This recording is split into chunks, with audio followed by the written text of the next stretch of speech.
మన కోసం తపన పడ్డ వ్యక్తులకి వారి కుటుంబాలకి అండగా ఉండాలి.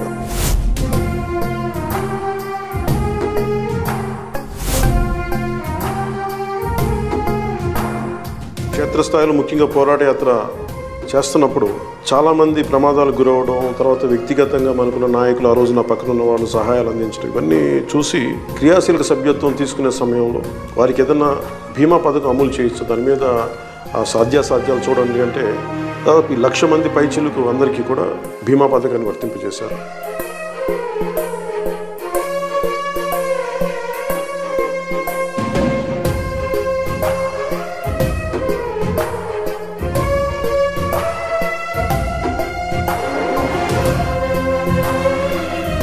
ప్రతి నియోజకవర్గంలో కూడా జన సైనికులు, వీర మహిళలు, జనసేన నాయకులు ప్రతి ఒక్కరు ముందుండి ఈ ప్రోగ్రాంని విజయవంతం చేయవలసిందిగా మనస్ఫూర్తిగా మిమ్మల్ని కోరుకుంటున్నాను.